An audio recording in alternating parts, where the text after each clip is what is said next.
মনকে বুঝাও বুঝব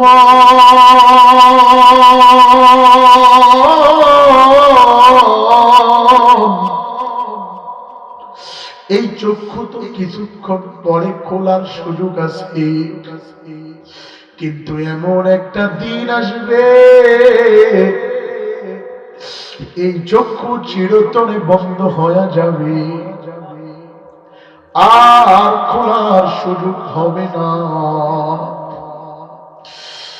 মনকে বোঝাও, মন ধরে নাও তোমার আমার মরণ হয়ে গেল, তোমার আমার ঘর থেকে টেনে টেনে তোমারে আমার বের করে ফেলবে, তোমার গায়ের জামা গুলো পেলেট দিয়া কেচি দিয়া কাটবে, চশমা যদি পরা অভ্যাসটাকে খুলে রেখে দিবে, হাতের ঘড়ি আংটি খুলে রেখে দিবে, একেবারে উলঙ্গ বানায়া উঠানে একটা বড় খাটলির ভিতরে মশারি টানায়া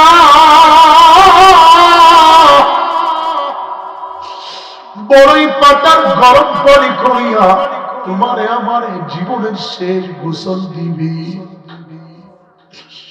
ছেলে কাঁদবে বাবা বাবা বলে,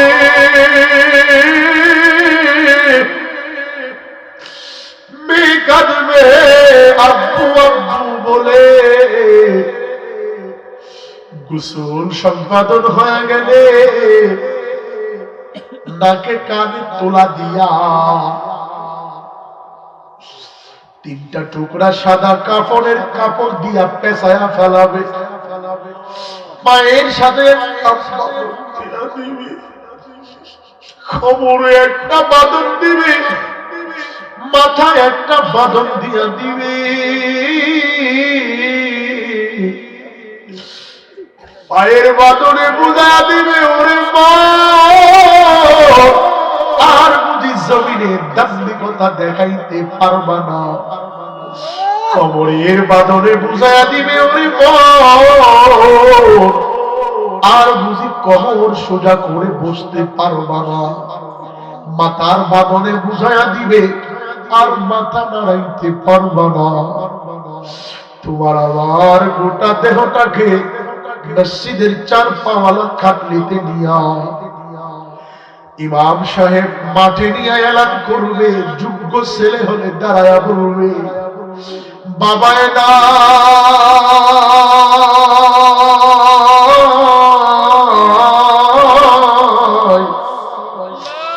বাবারে মাফ করে দিও।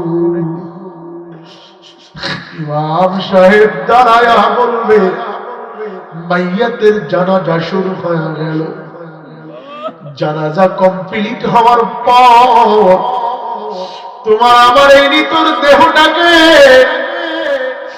আমার খামের ভিতরে চারজন পালকির মতো করে কবরের দিকে নিয়ে যাবে, বাঁশের ঝুপের নিচে যেই কবর, ছেলে জাননেওয়ালা থাকলে ছেলে কবরের মাথার কিনারায় নামবে, আরেকজন পায়ের কিনারায় নামবে, তোমার কবরে নামায়া তোমার ছেলে তোমার মুখের বাঁধন খুলে দিবে, চেহারাটাকে কাবলা মুখে করিয়া বাঁধন গুলো খুলে দিয়া পাশে খাটলি দেওয়া শুরু করে দিবি, খাটলি একের পরে এক পড়বে, বাঁশের খাটলি কমপ্লিট হয়ে গেলে লাফ দিয়া কবরের উপরে উঠে যাবে, উপরে চাটাই বিছায়া মাটি দিবে, বলবে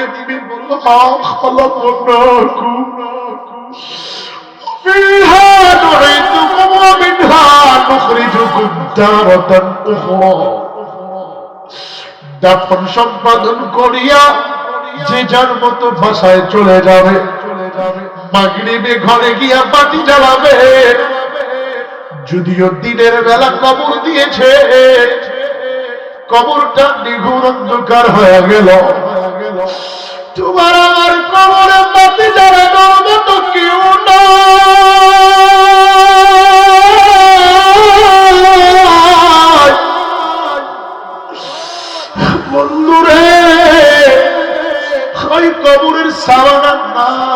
কবরে যাও না।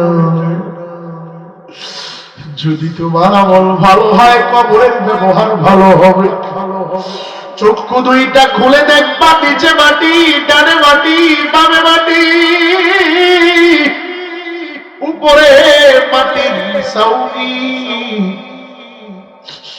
বিচার কার্য শুরু হবে। আমল ভালো হলে শোনায় সোহাগা, আমল খারাপ হলে কবরের দুই পাশের মাটি এমন জুড়ে পারবে। আল্লাহ আপনি আমাদেরকে মাফ করে দেন। আল্লাহ তাআলা পবিত্র কালামের ভিতরে আয়াত নাযিল করে জানায়া দেন, ওয়া মা খালাকাতুল জিন্না ওয়াল ইনসা ইল্লা লিয়াবুদুন। আরো জোরে আওয়াজ দিয়ে বলতে হবে আল্লাহু আকবার। আল্লাহ তাআলা জানায় দেন, আমি আল্লাহ তাআলা মানব এবং জিন জাতিকে সৃষ্টি করেছি শুধুমাত্র কেবলমাত্র একমাত্র আমি আল্লাহর দাসত্ব করার জন্য, আমি আল্লাহকে আল্লাহ বলে স্বীকার করার জন্য, আমি আল্লাহর পায়ে সেজদা দেওয়ার জন্য, আমি আল্লাহ যে বড়, আমি আল্লাহ যে তাদের সৃষ্টিকর্তা পালনকর্তা, আমি আল্লাহ যে রব, এটা স্বীকার করার জন্য আমি আল্লাহ তাআলা মানব জাতি এবং জিন জাতিকে সৃষ্টি করেছি। কিন্তু এই সৈয়দপুরের মুসলমানেরা বড় চালাক। আল্লাহ তাআলার কাছে কায়দা করে প্রশ্ন করে, দুনিয়ার কোন দিকে খেয়াল করবেন না, বাকি বয়ানটা আমি প্রশ্ন উত্তরে বোঝায়া দিয়ে যাব। আল্লাহ তাআলার কাছে প্রশ্ন করে, মালিক জানতে বড় ইচ্ছে হয়, আপনি এখানে দুইটা প্রাণীর কথা বলেছেন, একটা হলো মানব জাতি, আরেকটা হলো জিন জাতি। আপনার কাছে জানতে বড় ইচ্ছে হয়, আপনার কাছে সবচাইতে মনোনীত কারা, আমরা নাকি জিন জাতিরা? আপনার কাছে সবচাইতে মনোনীত প্রাণী কারা? আল্লাহ তাআলা এবার পবিত্র কালামের ভিতরে আয়াত নাযিল করে জানায়া দেয়, ইন্নী জাহিলুন ফিল আরদি খলিফা। আরো জোরে বলতে হবে আল্লাহু আকবার। আল্লাহ তাআলা জানায় দেয়, ও পৃথিবীর মানুষ শুনে, আমি আল্লাহ তাআলা তোমাদেরকে সবচাইতে মনোনীত করেছি, তোমাদেরকে আমি আল্লাহ সবচাইতে কোয়ালিটি দিয়েছি, তোমাদেরকে আমি আল্লাহ সবচাইতে ক্ষমতা দিয়েছি, আমি আল্লাহ তাআলা বড় আদর করে তোমাদেরকে সৃষ্টি করেছি। কিন্তু সৈয়দপুরের মুসলমান বড় চালাক, আল্লাহর কাছে প্রশ্ন করে আবার, আল্লাহ বুঝলাম আমাদেরকে সৃষ্টি করেছেন ইবাদতের জন্য, আমাদেরকে জ্ঞান দিয়েছেন, আমাদেরকে খায়সাত দিয়েছেন, আমাদেরকে হালাল হারাম জায়েজ না জায়েজ সব বিষয় বোঝার শক্তি দিয়েছেন, আমাদেরকে আপনি মনোনীত করেছেন।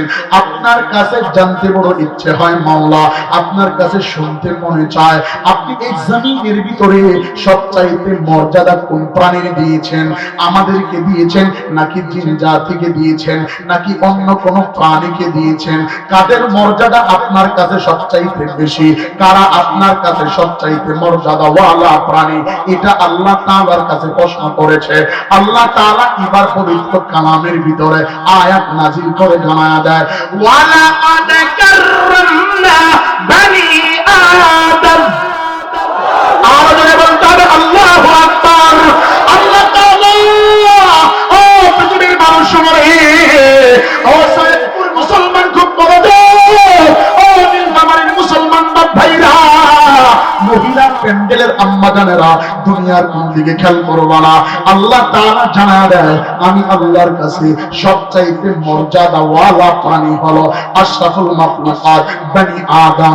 আমি আল্লাহর কাছে সবচাইতে মনোনীত প্রাণী হইল বনি আদম। এবার আবার কৌশল করে প্রশ্ন করে, আল্লাহ জানতে বড় ইচ্ছে হয়, বুঝলাম আমরা মর্যাদাওয়ালা, বুঝলাম আমাদের বড় দাম, আমরা আপনার পক্ষ থেকে মনোনীত, আমাদেরকে আপনি জ্ঞান দিয়েছেন, ইচ্ছা দিয়েছেন, হালাল হারাম জায়েজ না জায়েজ সব বিষয় বোঝার শক্তি দিয়েছেন, কিন্তু আপনার কাছে জানতে বড় ইচ্ছে হয় জমিনের ভিতরে আপনার কাছে সবচাইতে সুন্দর প্রাণী কারা, কারে আপনি বেশি ভালোবাসেন, কোন প্রাণীর প্রতি আপনি আকৃষ্ট, আপনার সবচাইতে পছন্দ প্রাণী কোনটা, অন্য কোন প্রাণী নাকি আমরা? আল্লাহ তাআলা এবার এই ব্যাপারে পবিত্র কালামের ভিতরে 30 নম্বর পারা সূরা 3 এর ভিতরে আল্লাহ তাআলা আয়াত নাযিল করে জানায়া দেয়, লাকাদ খালাকনাল ইনসানা ফি আহসানি তাকওয়িম।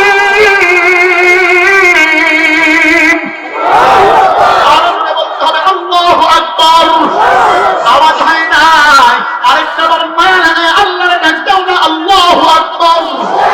আল্লাহ তাআলা জানা দেয় আহসানি তাকওয়িম, আমি আল্লাহর কাছে সবচাইতে সুন্দর প্রাণী হইল, আমি আল্লাহর কাছে সবচাইতে পছন্দের প্রাণী হইল আশরাফুল মাখলুকাত, মানব জাতি। আওয়াজ দিয়া বলা যাবে কি মারহাবা? কিন্তু আবার প্রশ্ন আল্লাহ তাআলার কাছে করে, আলোচনা চলবে কি চলবে না? প্রশ্ন উত্তর চলবে কি চলবে না? আল্লাহ তাআলার কাছে আবার প্রশ্ন করে, মালিক জানতে বড় ইচ্ছে হয়, আপনি আমাদেরকে দামি বানাইছেন, আমাদেরকে আপনি মর্যাদা দিয়েছেন, আমাদেরকে আপনি আকল দিয়েছেন, খায়সাত দিয়েছেন, আমাদেরকে সুন্দর বানাইছেন, কোয়ালিটি দিয়েছেন। ও মাওলা জানতে বড় ইচ্ছে হয়, আমাদেরকে কেন দিলেন, সুন্দর বানাইলেন কেন, আমাদেরকে মর্যাদা বেশি দিলেন কেন, আমাদেরকে সবচাইতে মনোনীত করলেন কেন, আমাদেরকে সবচাইতে দামি বানাইলেন কেন, কেন বানাইলেন, কেন বানাইলেন? এই কেনর উত্তর আল্লাহ তাআলা এবার পবিত্র কালামের ভিতরে আয়াত নাযিল করে জানায়া দেয়, ইল্লা লিয়াবুদু, একমাত্র ইবাদত চলবে কার? আর জোরে বলো কার? কিন্তু আজকে মানুষগুলো আল্লাহ তাআলার ইবাদত করে না, মানুষগুলো দুনিয়ার ইবাদত করে। কেউ বা টাকার পিছনে দৌড়ায়, কেউ বা বাড়ির পিছনে দৌড়ায়, কেউ বা গাড়ির পিছনে দৌড়ায়, কেউ বা নারীর পিছনে দৌড়ায়, কেউ বা জায়গা জমির পিছনে দৌড়ায়। আরেকটা দল আছে, এরা ভণ্ড পরিচয় দিতে লজ্জা পায়, নিজের মা বাবারে খাবার দেয় না, ভণ্ডের দরবারে গিয়া পীরের পা ধোয়া পানি খাওয়ায়, পীর সাহেবের মাজারে সেজদা লাগায়। এমন কিছু ভণ্ড এই সমাজের ভিতরে আছে না নাই? আর জোরে কর আছে না নাই? গ্রামেতে আছে কত দয়াল বাবা ভান্ডারি, দয়াল বাবা নয়তো ওরা আস্তা পাপের কান্ডারি। আল্লাহর জিকির, আল্লাহর জিকির নয়তো ভাইজান অন্য কাদের ফিকির। ওই মায়ের প্রতি গানের টানে, মায়ের প্রতি গানের টানে হইয়া দিছে হারা ভেজাল, কোনটাতে আসে যায় না সহজে ধরা। লাল্লি সাদা বেগুনি রং বেরঙের সিল মারা, লাল্লি সাদা বেগুনি রং বেরঙের সিল মারা ভেজাল, কোনটাতে আসে যায় না সহজে ধরা। আছে না নাই? এরকম ভণ্ড নাই? বুখারীর স্পষ্ট হাদিস, আল জামিউল মুসনাদ আন্না রাসূলুল্লাহ সাল্লাল্লাহু আলাইহি ওয়াসাল্লাম, সহিহ বুখারী, বুখারী স্পষ্ট হাদিস। আমি 17 সালে বুখারী শেষ করছি, 2017 তে আমি মাস্টার্স কমপ্লিট করছি, জামিয়া আবু বকর ইফতা পড়ছি, আরবি সাহিত্যিক শতকোত্তর ডিগ্রি অর্জন করছি সেই কলাতিয়া মুন্সিগঞ্জ, কি বলে এই কেরানীগঞ্জ থেকে। যাই হোক, আমি কোথাও ওদের যে জিকির, ওদের যে ফিকির, ওদের যে ধান্দা, এটা আমি বুখারীর কোথাও পাই নাই। বুখারীতে স্পষ্ট এসেছে আফজালুজ জিকির হলো 4টা। কয়টা? সুবহানাল্লাহ, আলহামদুলিল্লাহ, আল্লাহু আকবার, লা ইলাহা ইল্লাল্লাহ। এই 4 জিকির ছাড়া বাকি কোনো জিকির নাই। কিন্তু ওরা দেখি মাঝে মাঝে গায়, বলবো বলবো বলবো বলবো বলবো, ইয়া বাবা কেবলা কাবা আয়নার কারিগর, আয়না বসাইয়া দে মোর কলবের ভিতর বাবারে।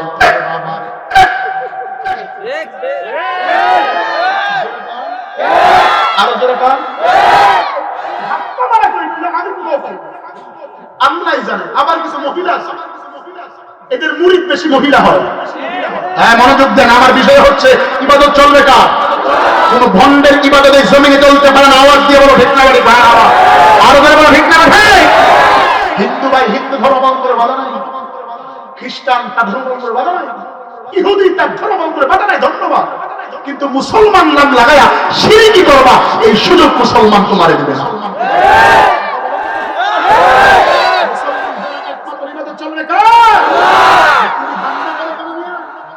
ভণ্ড আছে না নাই?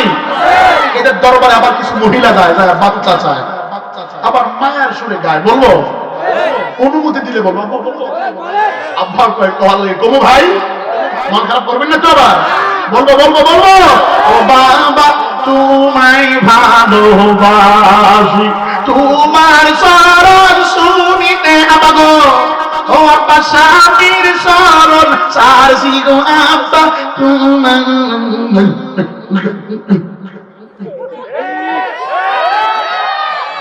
জোরে তো আছে না নাই? আব্বা ভালোবাসতেই পারে, এর লেগে স্বামী সাথে হবে। এখানে একটা পয়েন্ট বলে দিয়ে যাই, যদি কোন নারী তার স্বামীর কথা ছাড়া, যদি কোন স্ত্রী তার স্বামীর অনুমতি ছাড়া জন্মদাতা পিতাকে দেখতে যায়, মারা গেছে দেখতে যায়, হারাম। সময় দিয়ে মহিলা নিয়ে এই কথাটা কয়ে দিয়ে দেবো, কথা বুঝেন আমার? জন্মদাতা পিতাও যদি মারা যায় স্বামীর অনুমতি ছাড়া যাওয়া হারাম। আর ওই জায়গায় স্বামীর চরণ ছাড়ছে, আব্বা চরণ করছে, ওই জুতা দিয়ে কিনা দরকার না। কথা বলেন ঠিক না?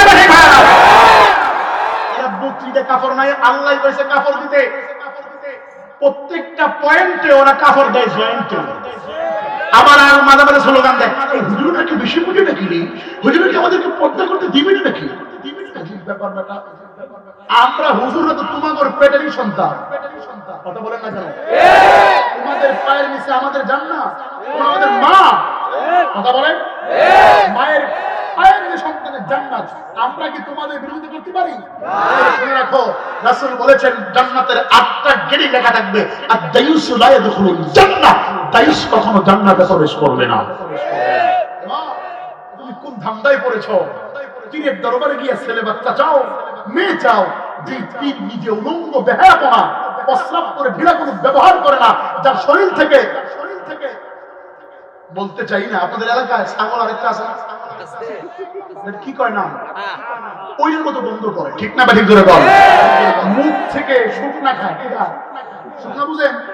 এখন আর গাঞ্জা কয় না, শুকনা কয়।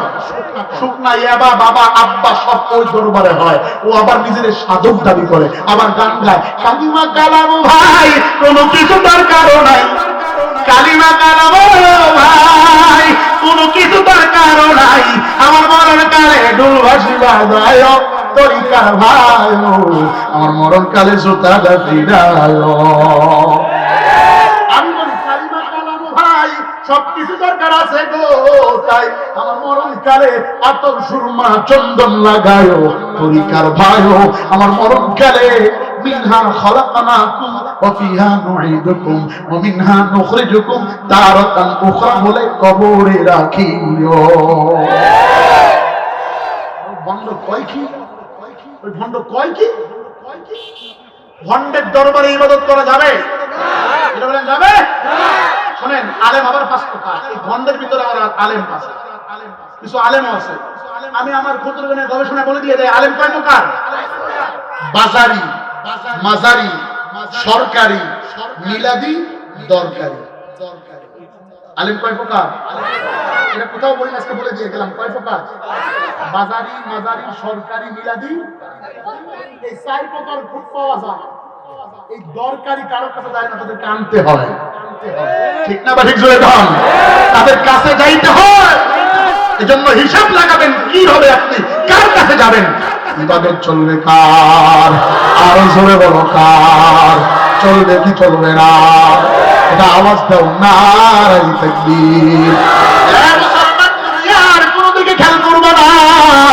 মহিলা প্যান্ডেলের আম্মা জানেরা শুনেছি আপনারা সংখ্যায় বেশি এসেছেন, সুযোগ যদি হয়ে যায় আপনাদের জন্য কিছু কথা বলে দিব। দুনিয়ার কোন দিকে খেয়াল করবো না, মনোযোগ লাগাও। আমি যে বিষয়ের উপরে রয়েছিলাম, আল্লাহ তাআলা বলেছেন আমি মালিকের ইবাদত করো। কিন্তু এবার সৈয়দপুরের মুসলমান প্রশ্ন করে, আল্লাহ ইবাদত করব কোথায়? মাঠে করব, ঘাটে করব, বাজারে করব নাকি মাজারে করব? ইবাদতটা করব কোথায়? আমাদের ইবাদত খানা আছে নাকি? এবার আল্লাহ তাআলা পবিত্র কালামের ভিতরে আয়াত নাযিল করে জানায়া দেয়, ইন্না আউয়ালা বাইতিন উদিয়া লিন-নাস আল্লাযী বিবাক্কাতা মুবারাকাও ওয়া হুদাল লিল-আলামিন।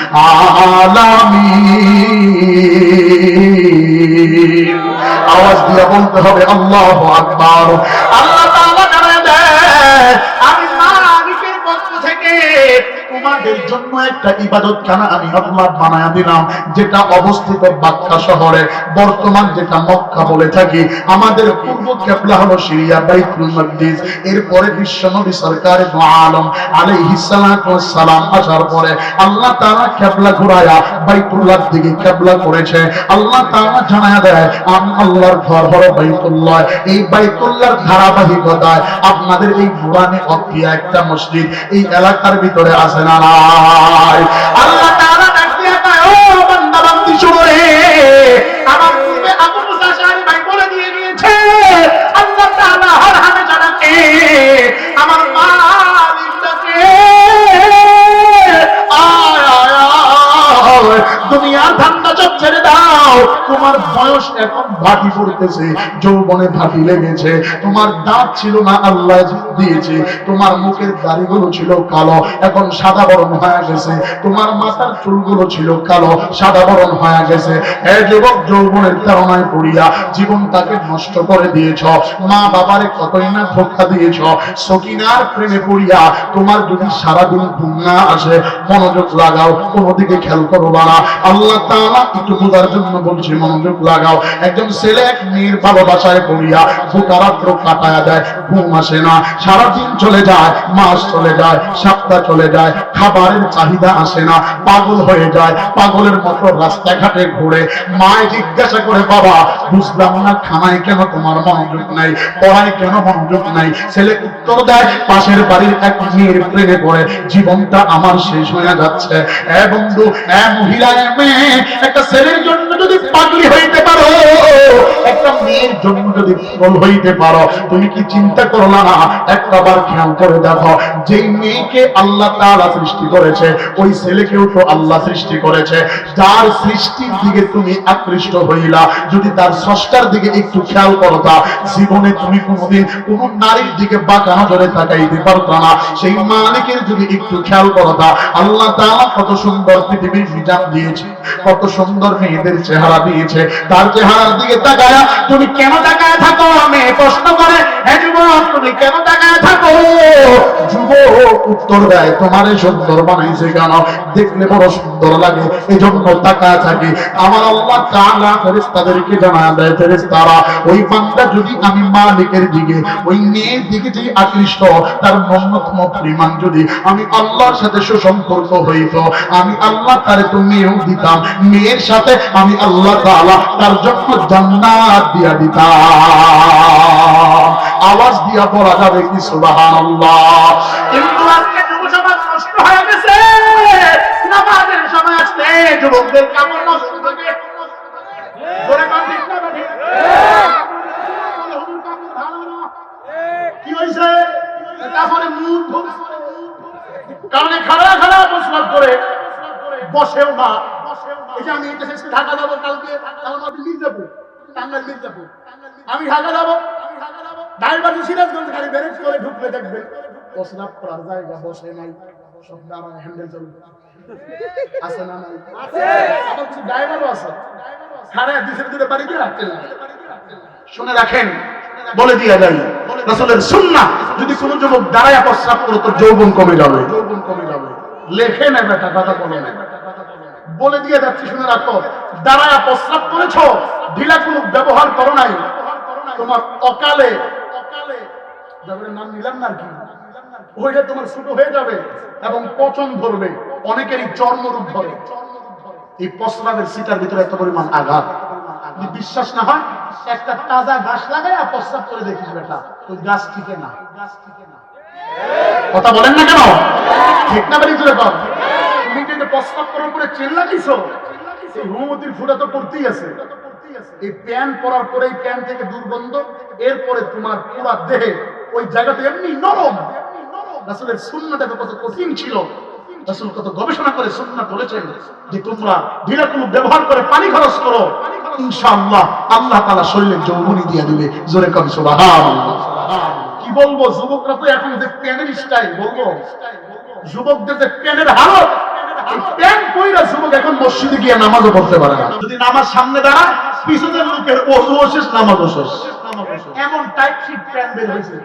বলবো এর একটা ইতিহাস বলবো বলবো বলবো বলবো ভাই। 2003 সালে কিংবা এর আগে প্রথম এই দেশে ফুল প্যান্ট বের হয়েছে, যেগুলো আমাদের এই মাস্টার আব্বারা পরে পরে স্কুলে যাইত। নাম ছিল ফুল প্যান্ট। লঙ্গির মতো নেই, মোটামুটি ঢিলাঢালা ছিল, পরলে ফুল প্যান্ট নামে প্রসিদ্ধ ছিল। এটা মোটামুটি 2015 পর্যন্ত মার্কেটে ভালোই চলেছে। দেখবেন আগেরকার যারা মাস্টার, এদের প্যান্ট মোটামুটি অনেক ঠিক না, অনেকটাই থাকে। এটা পয়লা ভোলা আর কি, ভোলা কি কর, ভোলা ঢিলা, ঢিল ঢিলা, ঠিক না? এটা 2015 এসে চেঞ্জ হয়েছে। এটাকে মডিফাই করে খ্রিস্টানের কিছু কালচার বাহিনী লাগায়া এই জাতিকে তাদের যৌবন চাহিদা কমানোর জন্য খুব মনোযোগ দিবেন, কোমরকে আটা করার জন্য, যাদের কোমর আটা, এদের বড় ধরনের সমস্যা থাকে। কিন্তু কথাটা মনে আসছে যেন বলে দিয়া যায়, যদি আপনার নিচের নাভির নিচের যে জিনিসগুলো আছে এগুলোকে যদি চাপায় রাখেন, এতে বড় ধরনের রোগ হয়। এজন্য দেখবেন যারা আলোচক অধিকাংশ লুঙ্গি পরে, না হলে পায়জামা টেনারা পরে, বা যারা আছে সবাই ওলামাই কেরাম হোক বা যারা বুঝে, এরা 2015-তে আসার পরে এই প্যান্ট ঢোলা প্যান্ট পরিবর্তন হয়ে 2021 পর্যন্ত এই অঞ্চলে, এই বাংলাদেশে একটা প্যান্ট বের হয়েছিল, নাম দিয়েছিল জিন্সের প্যান্ট। ঠিক না বা ঠিক? এটা 21 পর্যন্ত ভালো মার্কেট পাইছে। যখন দেখে 21-এর পরে মার্কেট ভালো না, ঢাকা সাভার ব্যাংকলনে এক মার্কেট আছে, ওই জায়গায় এটা হলো আলাদা একটা, আমি গভীরভাবে গভীর তথ্য নিয়েছিলাম। 2021-এর পরে এই প্যান্ট বন্ধ। 21 থেকে 23 পর্যন্ত আরেকটা প্যান্ট আবিষ্কার করেছে, নাম দিয়েছিল কিং প্যান্ট। কি প্যান্ট? যুবকেরা ভালো বুঝবা, এটা কম বয়স চলছে, বেশি চলে না। এটাকে ডিলিট করার পরে 2023 থেকে 25-এর ভিতরে আপডেট দিতে প্যান্ট বের করছে, নাম দিছে ইশ ইশ ইশ।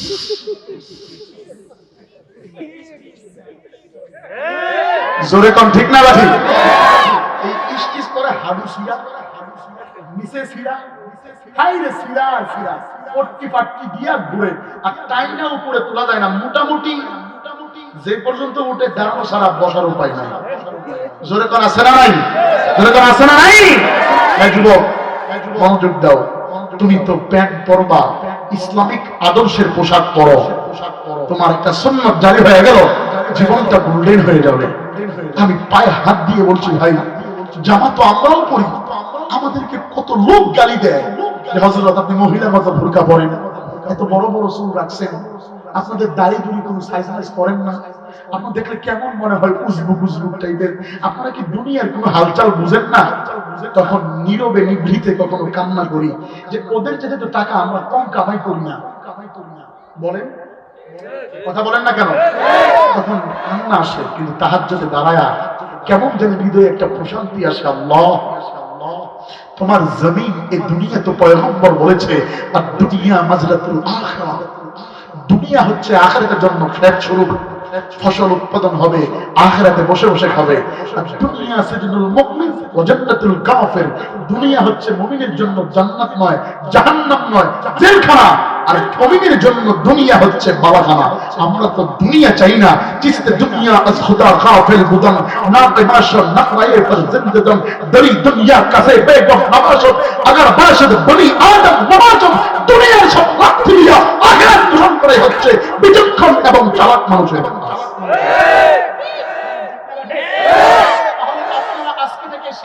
করবেন না, সুন্নাত আদায় হয় না, বসে প্রস্রাব করা যায় না, নামাজের সেজদায় যাওয়া যায় না। জোরে বলো যুবক, ঠিক না বেঠে? একটাবার চিন্তা করো, তোমার অন্ডকোষকে ছোট করার জন্য এরা এই চিন্তা ফিকির করেছে, এবং এরা পাশাপাশি কিছু সাজেশ দিয়া, কিছু ঔষধ দিয়া, হারবাল নামে এক জাদুটোনা লাগায়া যুবকদের চরিত্র নষ্ট করতেছে। কথা বলেন ঠিক না বেঠে? কোরআন শুয়ে বলছি যুবক শোনো, তোমরা পারবা না, হুজুররা 2-3টাই করে করবে। কি বলছি বুঝছো তো? হুজুররা 2-3টা করেই করে, তোমরা পারবা না কেন? তোমাদের তো সেই ক্ষমতা নষ্ট করে ফেলছে আগেই। আল্লাহ তাআলা প্রত্যেকটা যুবককে হেদায়েতের রাস্তায় রাখুক, বলে না আমিন। চলবে কি চলবে না? ইবাদত চলবে কার? আওয়াজ দিয়া বলেন কার? হ্যাঁ মুসলমান, দুনিয়ার কোন দিকে খেয়াল করবো না বলো। আল্লাহ তাআলা কালামের ভিতরে আয়াত নাযিল করে জানায়, আমি আল্লাহর হামেশা সকাল থেকে সন্ধ্যা পর্যন্ত প্রত্যেকটা মানুষের কানে কানে মুয়াজ্জিনের মাধ্যমে এলান করে মানুষদেরকে আমি আল্লাহর ঘরের দিকে ডাকি। আল্লাহ তাআলা তোমারে আমারে স্মরণ করে, কিন্তু তুমি আর আমি দুনিয়ার ব্যস্ততায় পড়ে আল্লাহ তাআলাকে স্মরণ করার সুযোগ হয় না, আল্লাহ তাআলাকে আল্লাহ বলে স্বীকার করার সুযোগ হয় না, মালিকের পায়ে সেজদা দেওয়ার সুযোগ হয় না। এ মুসলমান, মনোযোগ লাগা দাও, দুনিয়ার কোন দিকে খেয়াল করবা না, দুনিয়ার কোন দিকে লক্ষ্য করবা না। আল্লাহ তাআলাকে পাওয়ার জন্য, আল্লাহ তাআলার কাছে সম্পর্ক লাগানোর লক্ষ্যে একটু শাহাদাত আঙ্গুলটা সবাই একটু উপরের দিকে তুলে ধরো, জলদি করে তুলে ধরো। দুনিয়ার কোন দিকে লক্ষ্য করবা না, একটু টান টান করে তুলে ধরো, জলদি করে তুলে ধরো। এই চেহারাও উপরের দিকে ঘোরাও, চক্ষু দুইটা বন্ধ করো, একটা মায়া লাগায়া, কলিজার সবটুকু ভালোবাসা দিয়া আমার আল্লাহর একটা মায়া লাগায়া একটা ডাক দাও আল্লাহ। আওয়াজ হয় না, আরো জোরে ডাক দাও আল্লাহ। আরেকটু মায়া লাগায়া ডাক দাও আল্লাহ, আরো জোরে ডাক দাও আল্লাহ। এবার আঙ্গুল গুন্নামাও, জবান থেকে বলো আস্তাগফিরুল্লাহ, আস্তাগফিরুল্লাহ, সাল্লাল্লাহু আলাইহি ওয়াসাল্লাম, সাল্লাল্লাহু আলাইহি ওয়াসাল্লাম।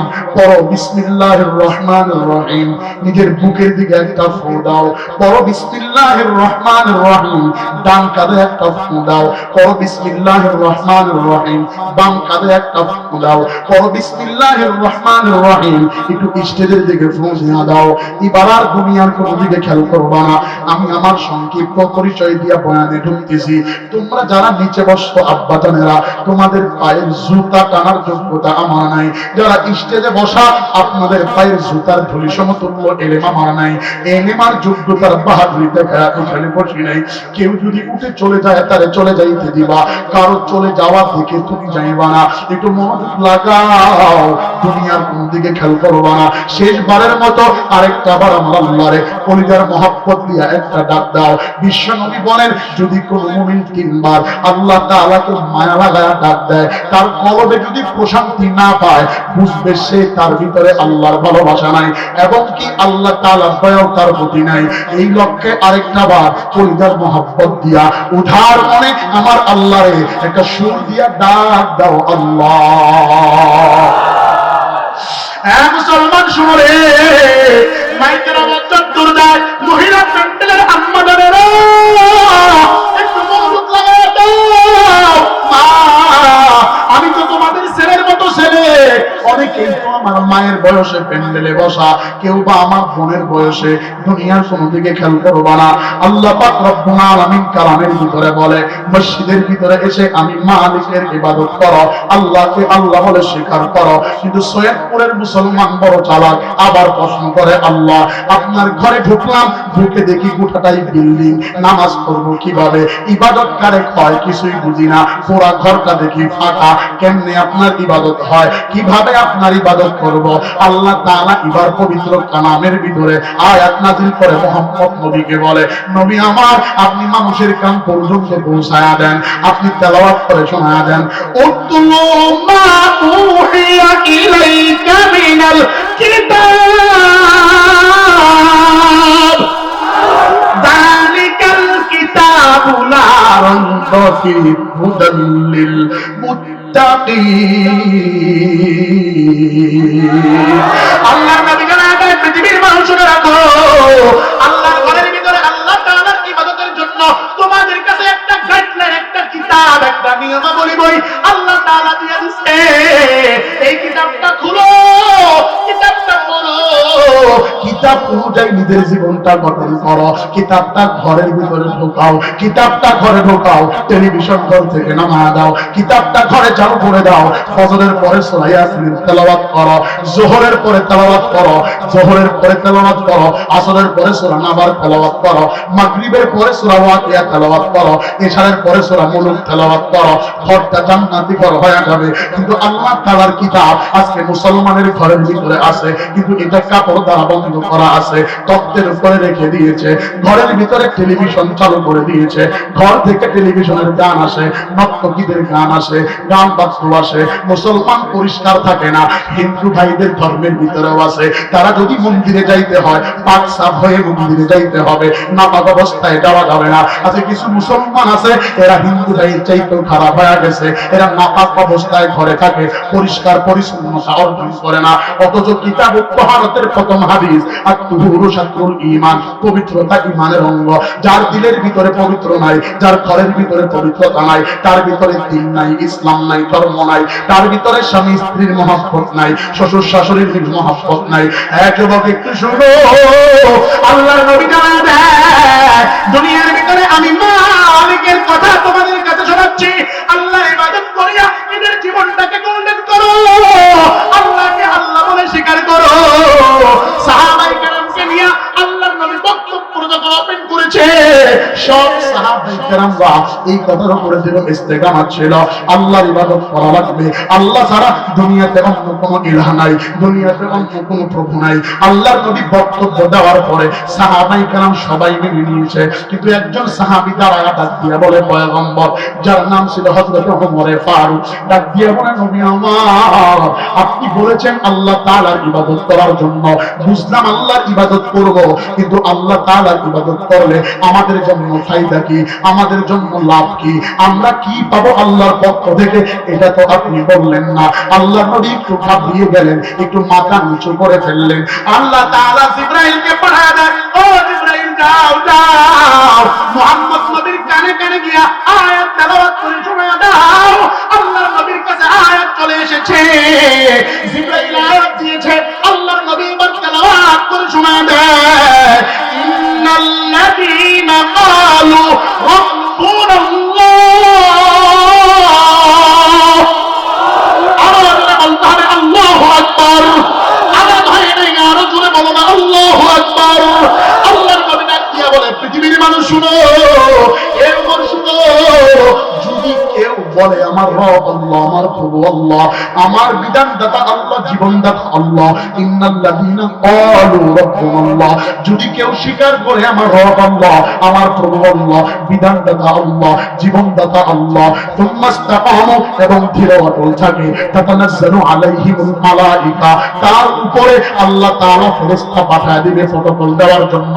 লা তাখাফু, তার কোনো ভয় নেই, ওয়ালা তাহজান, তার কোনো চিন্তা নাই, ওয়া আবশিরু বিল জান্নাতিল্লাতী কুনতুম তুআদুন।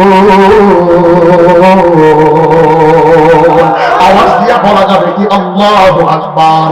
আল্লাহর নবী ডাক দিয়া বলেন, যদি কেউ স্বীকার করে আমার রব আল্লাহ, আমার প্রভু আল্লাহ, আমার মালিক আল্লাহ, আমি এক মালিকের সৃষ্টি, আমার রব, আমার প্রভু, আমার আল্লাহ, এটা যদি ইস্তিকামাত থাকে, এক চুলে দিক সেদিক না নড়ে, টর্নেডো, সাইক্লোন, ঘূর্ণিঝড়, হেরিকেন, দানা বড় বড় তুফান আসবে, কিন্তু সে যে আল্লাহর ইবাদত করে এর প্রতি অটল থাকবে। হালাল তো হালালেই চলবে, হারাম খাবে না, ঘুষ খাবে না, ঘুষ দিবে না, রাহাজানি অন্যায় অত্যাচার করবে না, একেবারে দেব ইস্তেকামাত থাকবে। পয়গম্বর বলে, সুম্মাস্তাকামু, আল্লাহ তাআলা তার জন্য ফেরেশতা দ্বারা প্রটোকল দিবে। লা তাখাফু, তার কোনো ভয় থাকবে না, ওয়ালা তাহজান, তার কোনো চিন্তা থাকবে না, ওয়া আবশিরু বিল জান্নাতিল্লাতী কুনতুম তুআদুন, তার জন্য চিরস্থায়ী ঠিকানা হবে জান্নাত। আওয়াজ দিয়ে বলা যাবে কি মারহাবা, একটা বার দরদ দিয়া বলা যাবে কি মারহাবা। আল্লাহর নবী বক্তব্য দেওয়ার পর সব সাহাবায়ে কেরাম এক বাক্যে মেনে নিয়েছে, হ্যাঁ হ্যাঁ পয়গম্বর, আল্লাহর ইবাদত করা ছাড়া আমাদের কোনো গতি নাই। কিন্তু এবার প্রশ্ন উঠেছে, ও নবী আমার, আমরা যে আল্লাহর ইবাদতে নামাজে দাঁড়াইলে 2 বছর আগে কার কাছে টাকা পাই এটার কথা চিন্তায় আসে, 2 মাস আগে কি খেয়েছি এটা মনে পড়ে, নামাজে দাঁড়াইলে ব্যবসায় কত টাকা লোকসান মনে পড়ে, নামাজে দাঁড়াইলে আমাদের ইবাদতটাতে ইস্তেকামাত আসে না, আমাদের নামাজে খুশু খুশু হচ্ছে না, আমরা নামাজে দাঁড়ায়া কেমন জানি দুনিয়ার ধান্দার পিছনে পড়ে যাই, নামাজ আমাদের ছুটে যায়, নামাজের দিকে মনোযোগ থাকে না। নবী আমার, আমরা কিভাবে নামাজি হইলে কেমন ইবাদত করলে আল্লাহ তাআলা আমাদের জন্য ফেরেশতা দ্বারা প্রটোকল দিবে, আল্লাহ তাআলার ফেরেশতা আমাদেরকে ভয় দেখাবে না, আমাদের কোনো চিন্তাও থাকবে না, আমাদের কোনো টেনশন থাকবে না, কেমন ইবাদত গুজারি হইলে, কেমন ইবাদতের পাবন হইলে আমাদের জন্য আল্লাহ তাআলা জান্নাত দিবে। আল্লাহর নবী সরকার তো আলো বিশ্ব নবী এই মেরাজের মাসে আল্লাহ পাক রব্বুল আলামিনের পয়গম্বর এই ঘটনা ঘটেছে। আল্লাহর নবী হযরত ওমরকে ডাক দিয়ে বলেন, ও আল্লাহুম্মা বারিক লানা ফি রাজব ওয়া শাবান ওয়া বাল্লিগনা রমাদান। হে ওমর জানো, আল্লাহ তাআলা আমার রজব মাসে আল্লাহর বাড়িতে ঘোরানোর একটা সুযোগ দিয়েছিল, আমি আল্লাহর বাড়িতে গিয়েছিলাম, আল্লাহর বাড়িতে যাওয়ার আমার একটা সুযোগ হয়েছিল। আব্বা জানেরা যদি একটু সময় দেন এই মাস নিয়ে 2-1 মিনিট বলা যাবে, শুনবেন আপনারা? বলবো কি বলবো না? আওয়াজ দিয়া বলেন না আল্লাহু আকবার। তবে একটু মনোযোগ লাগায় দেন, আলোচ্য বিষয়টা এদিকেই পড়াচ্ছে, মনোযোগ লাগান। সরকার আলম নবী আমার ডাক দিয়া বলে, ও আমি নবী কেমন দামি জানো? আমি নবীকে সম্মান দেওয়ার জন্য আল্লাহ পাক রব্বুল আলামিন জিবরাইল আর মিকাইলকে আমার কাছে পাঠাইছিল। আমার এই কাফেরের বাচ্চারা কম মারে নাই, আমার কম আঘাত করে নাই, আমার শরীর থেকে রক্ত বের করেছে, উহুদের ময়দানে আমার মেরেছে, তায়েফের ময়দানে আমার শরীর থেকে রক্ত ঝরাইছে। আমি নবীর দুনিয়াতে কেউ নাই, আমি বড় অসহায়, আমার মা তো বাবার কবর দেখতে যায়, মারে হারাইছি, বাবা তো জন্মের 6 মাস আগে মারা গেছে, দাদা তো 8 বছর বয়সে ইন্তেকাল করেছে। আমি নবী দ্বীনের দাওয়াত দেই, এটা আমার আপন চাচা আবু জেহেল চায় না।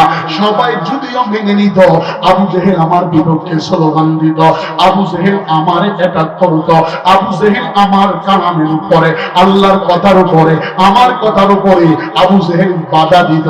কিন্তু আমি ঘাবড়ায়া যাইতাম, মন খারাপ করতাম, মাঝে মাঝে টেনশন করতাম।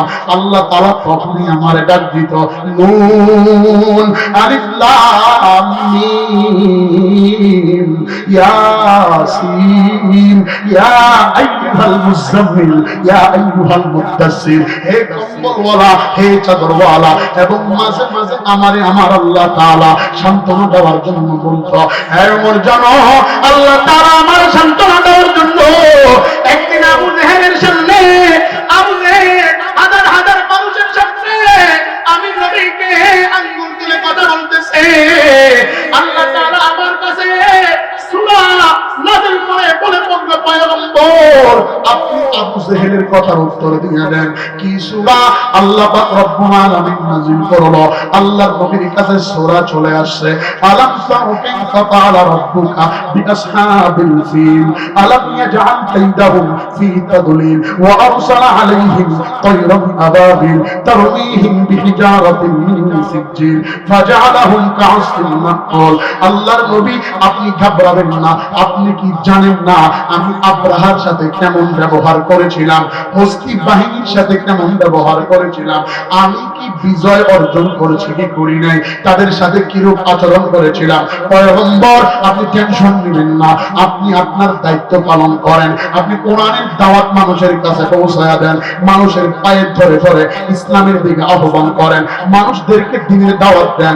হে ওমর জানো, আল্লাহ পাক রব্বুল আলামিন আমারে সান্ত্বনা দেওয়ার জন্য আয়াত সূরা বিভিন্ন সময় বিভিন্ন কিচ্ছা কাহিনী আল্লাহ তাআলা নাযিল করে আমাকে সান্ত্বনা দিয়েছে। কিন্তু এই দিন আমার মনটা বড় খারাপ ছিল। আমার তাইফের ময়দানে আবু জেহেল উতবা সাহেব আবু সুফিয়ান মুগীরা এরা বড় আঘাত করেছে। আমি কষ্ট সহ্য করতে না পেরে এশারের নামাজ পড়ে আমি জলদি করে হুজরাখানায় ঘুমায় গিয়েছিলাম। আমি শুনতেছি সাহাবাই কেরামরা দৌড়াইতেছে আর বলতেছে কুতিলা মুহাম্মদকে হত্যা করার জন্য আবু জেহেলের বাহিনীরা বড় বেপরোয়া হয়ে গেছে, মুহাম্মদ নবীকে খুঁজতেছে। আমি তো আল্লাহর নবী আবার শোনার পরে এমনি তো ক্লান্ত শরীর, নামাজ পড়ে কেবল তোমরা ভাব, এই অবস্থায় আমার ঘুম ভেঙে গেল। আমি উঠে একটা দৌড় দিলাম, কোথায় যাব টেনশনে পড়ে গেলাম।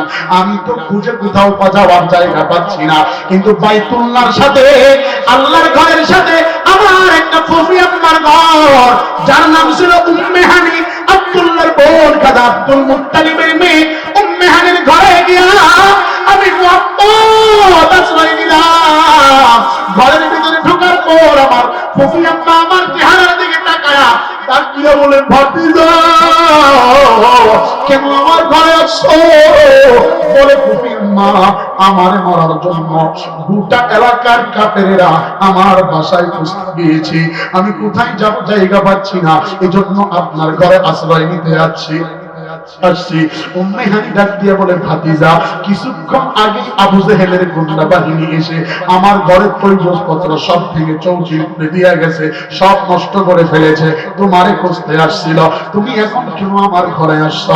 বলে ফুফি আম্মা যেহেতু একবার আপনার ঘরে আসছে দ্বিতীয়বার আর আসবে না, একটু সুযোগ যদি দিতেন আমি আপনার ঘরে একটু বিশ্রাম নিতাম। বলে থাকো আমি বাহিরে তোমার জন্য পাহারা দিচ্ছি। আল্লাহর নবী ফুফি আম্মা বাহিরে পাহারা দেয়। বিশ্ব নবী চার পা বলা একটা রশির খাটের ভিতরে আল্লাহুম্মা বিসমিকা আমুতু ওয়া আহইয়া বলিয়া ডান কাঁধে হাতটা এভাবে দিয়া একটু ডান কাঁধে ঘুমাইতে গেছে। তোমরা ভাব আমার আল্লাহ ডাক দিয়া কয় জিবরাইল আর কষ্ট দেওয়া যাবে না, মিকাইল জলদি করে যাও আমার হাবিবকে যাইয়া একটা সালাম দিয়া দাও। আল্লাহর নবীর কাছে জিবরাইল মাথার কাছে, মিকাইল পায়ের কাছে এসে সালাম দিছে। আল্লাহর নবী ঘুম ভেঙে গেছে, তো ঘুম থেকে ভয় পেয়ে উঠছে, ডাক দিয়া বলছে দুনিয়াতে কেউ নাই, তোমরা কারা আমারে কি আঘাত করার জন্য আসছো? আজরাইল হযরত জিবরাইল ডাক দিয়া বলে না না বলি আমার আনা জিবরাইল পায়ের কাছে মিকাইল। ও নবী আমার আপনি কি মনে ইসলামের জন্য দিনের জন্য কত কষ্ট করেছে, আমার আল্লাহ আপনার একটু দেখতে চায়, আল্লাহর সাথে আপনার একটা মুলাকাত হতে চায়, আপনি যাবেন কিনা বলেন। বিশ্ব নবী বলে কোনদিন মালিক ডাকে, মালিকের ডাকে কি তার সৃষ্টি বসে থাকতে পারে?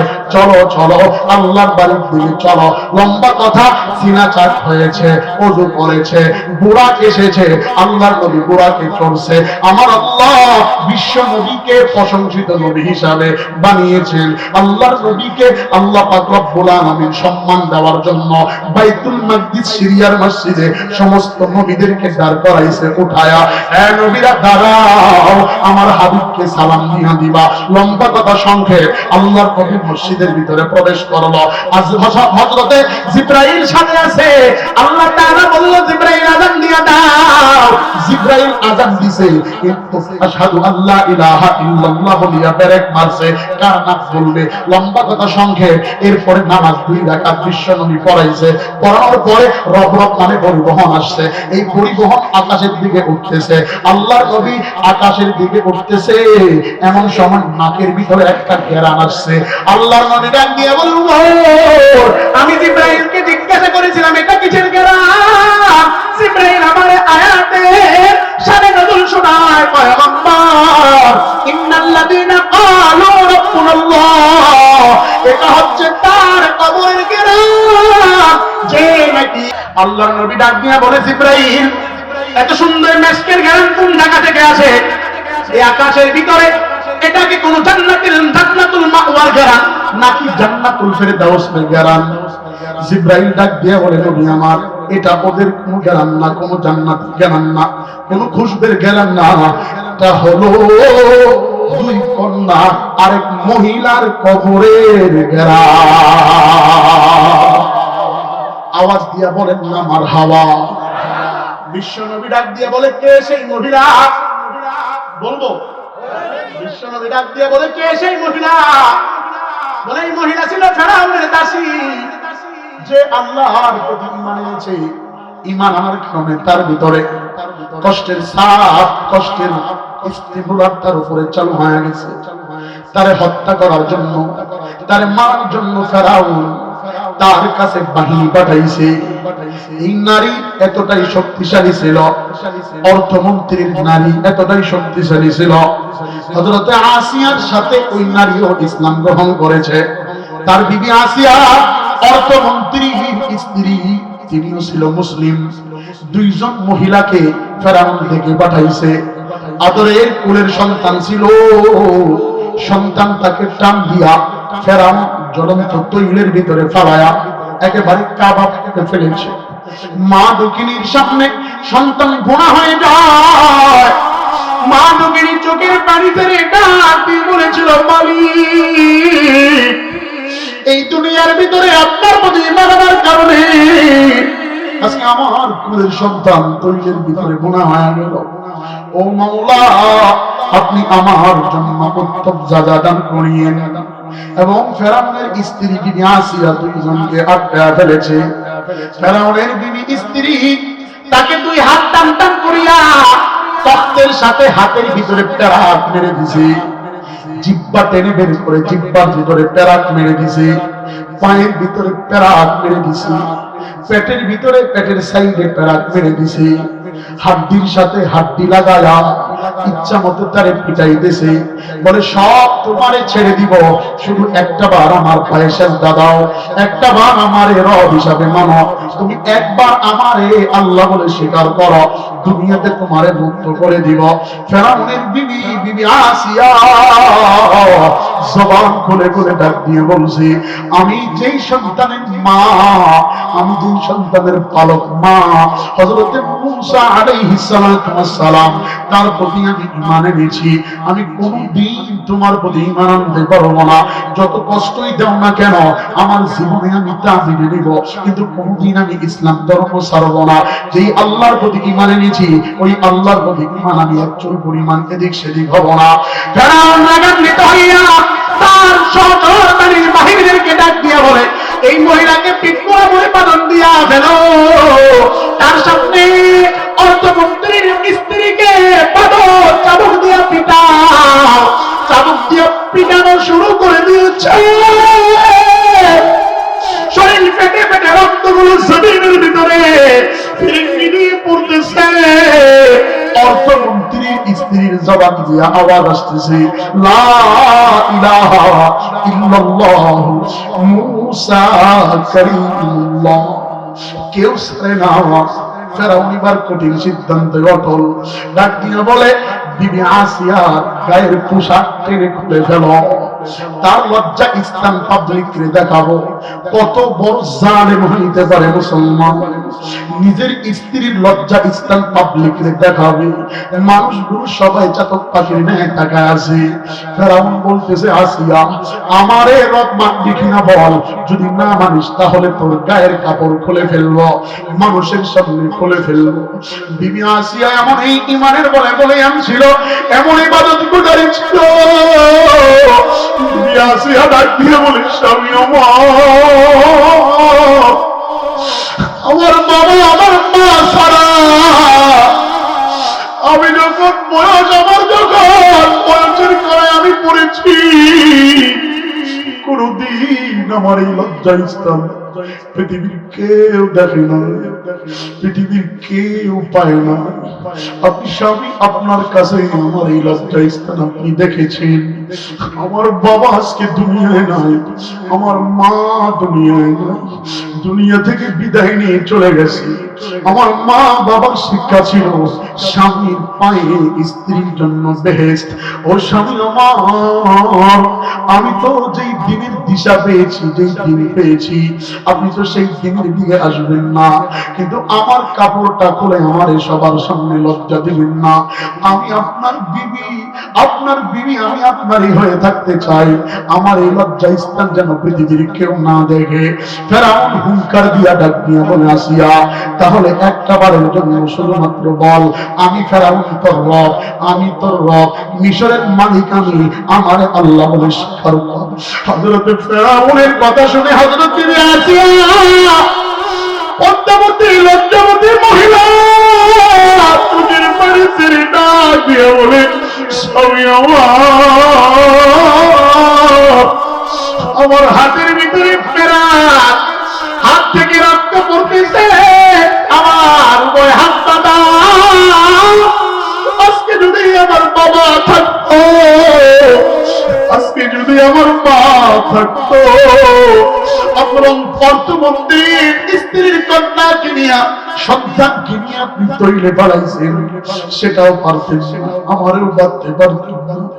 আমার মা বাবা নাই বিদায় আমার উপরে জুলুম করতেছেন, অত্যাচার করতেছেন। আপনার ক্ষমতা আছে বিদায় আমার এইভাবে চাপ প্রয়োগ করতেছেন। তবে স্বামী আমার শুনে রাখেন, এমন একদিন আসবে যেদিন আল্লাহ তাআলা মুমিনের হাতে পাওয়ার দিয়া দিবে, সেদিন আপনি রেহাই পাবেন না, রক্ষা পাবেন না। হযরত বিবি আসিয়া চোখের পানি ছেড়ে কান্না জড়ো কণ্ঠে করতে বলতেছি, আমি আমার আব্বার কাছ থেকে শুনেছি, আমার আব্বা বড় ধার্মিক ছিল, আমি আমার সেই বাবার কন্যা, আমি কোনোদিন আপনার সাথে দুর্ব্যবহার করি নাই, কোনোদিন আপনার সাথে খারাপ আচরণ করি নাই, কেন আপনি আমাকে হত্যা করবেন? আপনাকে রব তো আমি মানি না, আমি তো রব মানি আল্লাহকে। ফেরাউনের মস্তিষ্ক বড় গরম হয়ে গেল, জিহ্বা নাড়াইতেছে, এজন্য জিহ্বাটা টান দিয়া লোহার একটা গরম পেরাক আগুন দিয়ে গরম করিয়া জিহ্বা টেনে বের করে জিহ্বার ভিতরে পেরাক লাগায়া বলে, চুপ করে থাকো, কিতাবের লেখক লিখেছে বিবি আসিয়া জিহ্বা নাড়ায়া নাড়ায়া বেঁধে বলেছেন, মালিক আল্লাহু আকবার, ও আল্লাহ। হে মুসলমান, আজকে অনেক নারী আজকে ঘরে লাঞ্ছিত, বঞ্চিত, অপদস্থ, অপমানিত। মা বাবা না থাকার কারণে স্বামীরা তার উপরে টর্চার করে, আছে না নাই? জোরে কোন আছে না নাই? একটা বার চিন্তা করে দেখো মুসলমান, তুমি তো কোনো না কোনো বাবার সন্তান, তোমারও তো সন্তান আছে, ওই নারীটাও তো কোনো না কোনো বাবার সন্তান। একটু আমি বক্তার দিকে তাকায় দেখো বাজান, মহিলা পেন্সিলের আম্মা জানেরা, একটু বক্তার দিকে তাকায় দেখেন। আমি বক্তা আজকে এখানে বয়ান করতেছি, আমার মা বাবা ছাড়া আমি পৃথিবীতে আসি নাই। আমার বাবা এতটাই দরিদ্র ছিল, কিন্তু মা বাবার সুশিক্ষা ছিল। তোমার ঘরে যেই নারীটা আছে, সেও তো কোনো না কোনো বাবার সুশিক্ষায় শিক্ষিত নারী, যার কারণে তোমার কোনো প্রতিবাদ করে না। আব্বা জানেরা, ওই মা বাবার কন্যাদেরকে কষ্ট দিও না, একটু মনোযোগ লাগাও, তাকায় দেখো আমার দিকে, তোমরাও তো কোনো না কোনো সন্তানের বাবা। আমারও তো মা বাবা জীবিত আছে, মহিলা প্যান্ডেলের আম্মা জানেরা, আমারও তো মা এখনো জীবিত আছে, তোমরাও তো কোনো না কোনো সন্তানের মা।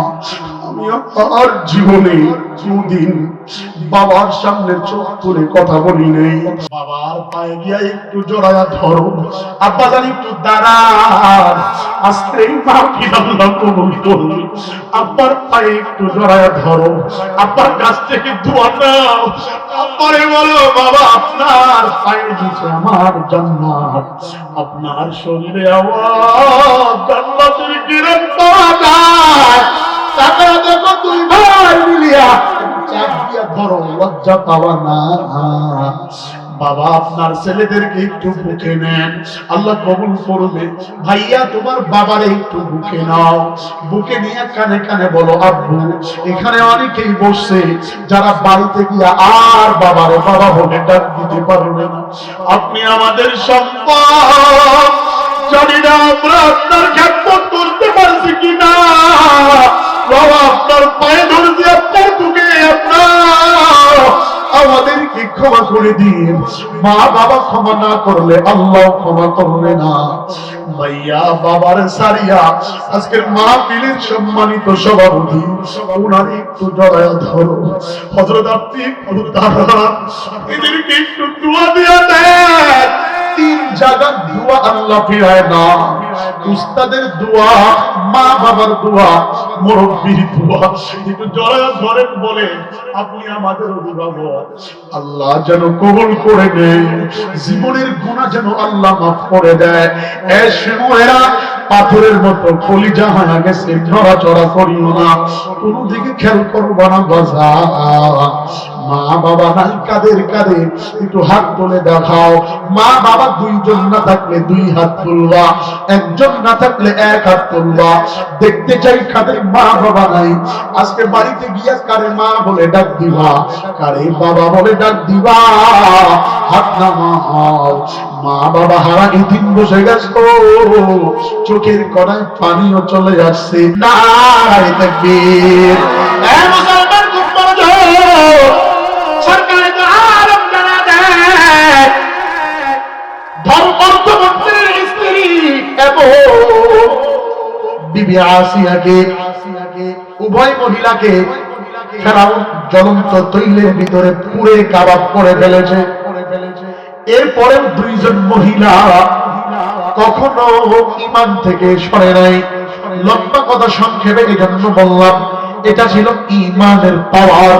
আল্লাহর নবী ডাক দিয়া কয়, জিবরাইল আমারে ঘটনা শোনাইছে, পৃথিবীর মানুষ শুনো, তুমি ঈমানওয়ালা হও, ইবাদতকারী হও, তাহলে এমন জীবন গঠন করিও যেই জীবন দেখে মানুষ তোমার প্রতি আকৃষ্ট না হয়, আল্লাহর প্রতি আকৃষ্ট হবে।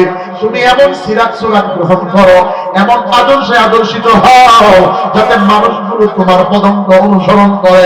এমন চেহারা গঠন করো, চেহারা পার্লারে গিয়া, তোমরা দেখেছো সোশ্যাল মিডিয়াতে এক মহিলা 388 বার প্লাস্টিক সার্জারি করে মুখটা ডগ বানায়া ফেলাইছে, যেটা বাংলা ভাষায় কয় কুত্তা, একটু শুদ্ধ ভাষায় কয় কুকুর, আরবিতে কয় কালবন, চেহারাকে ভাল্লুক বানায়া ফেলাইছে।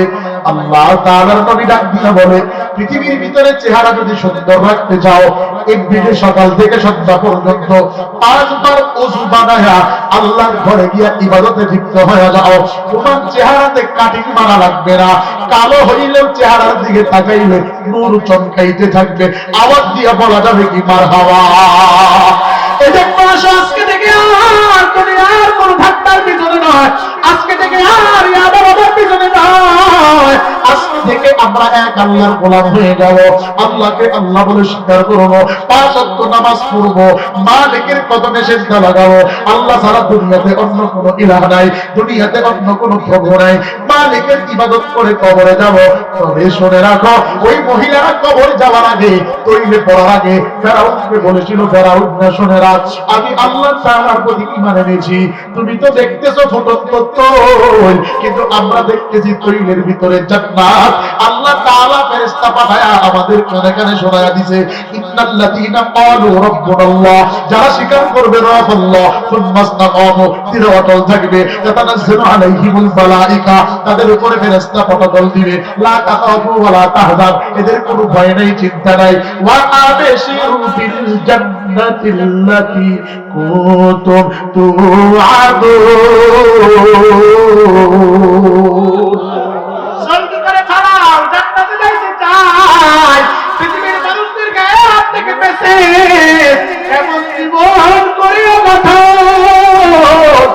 মরিলে হাসিবে তুমি, কাঁদিবে ভুবন। এমন জীবন করিও না রে গঠন, মরিলে কাঁদিবে তুমি, হাসিবে ভুবন।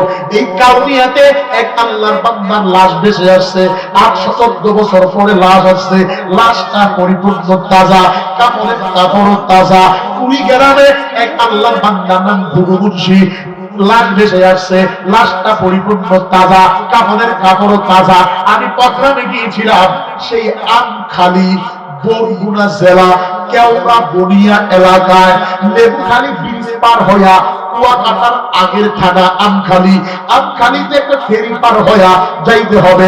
আমার বাপর ধানখড়িতে রাত্রিবেলা প্রোগ্রাম, আমি প্রোগ্রামে যাব শুনতে পেরেছি এখানে নাকি একজন লোক কবরে ঘুমায়। আমি ওই ব্যক্তিকে দেখার জন্য আমখালি থানাতে ব্যারেক করলাম গাড়ি। নামার পরে দেখলাম দেখতে লোকটা একেবারে কালো, হাফসির বেলালের মতো কালো। চিন্তা করলাম ব্যাপার কি রে, উনি এত কালো কেন? কথা বলে জিজ্ঞাসা করলাম উনি কাপড় সেলাই করে খানা খায়। বললাম ভাইজান কবরে কেন ঘুমান? দেখে ডাক দিয়ে বলে এটা যদি জানতে চান নদী পার হইয়া আপনার কেওড়া বনিয়া যাওয়া লাগবে। আমি কোনো কথা শুনি নাই, টলারে চড়ে কেওড়া বনিয়া গেলাম। কেওড়া বনিয়ে যায় দেখি একটা কবরস্থান থেকে মানুষ মাটিগুলো নিয়ে যাচ্ছে এবং ওনার ছেলেরা কবরটাকে পলিথিন দিয়া ঢাকতেছে। জিজ্ঞাসা করলাম ঘটনা কি? কবরের মাটি নিয়ে কি করে? আমার দিকে তাকায় ডাক দিয়ে বলে ভাই আমার আব্বাই তোলার পর থেকে কবর থেকে কেনা বের হয়, এই জন্য কবরের মাটি মানুষ নিয়ে যায়, আমরা দিতে দেই না, ঢেকে রাখতেছি। ওনার নাম কি? আল্লামা আব্দুর রশিদ সাহেব। ওনার ছেলের নাম হলো মুফতি ওলিউল্লাহ পীর সাহেব বরগুনা। আমি হযরতের কাছে প্রশ্ন করলাম, হযরত আমারে উত্তর দিল, বাবা এই পায়রা নদীতে নৌকার মাঝি ছিল। বাবা যতবার নৌকা টানছে ততবার জবানে জিকির করেছে, নিজের জীবনটাকে গঠন করেছে। জীবনে কত কবর দেখলাম, কবর থেকে সুখের আসে, কবর রাস্তা এই জীবনে এমন কবর দেখেছি, কবর খনন করার পরে কবর থেকে পানি উঠে এসেছে। এমন কবর দেখেছি কবরের সাপ বের হয়ে গেছে। এমন কবর দেখেছি দাফন করার পরে কবরে খটখট করে আওয়াজ এসেছে। বন্ধু এতক্ষণ যা বলেছি মনোযোগ দিয়ে শুনেছ। ওই কবরের সাবানা না নিয়ে কেউ যায় না।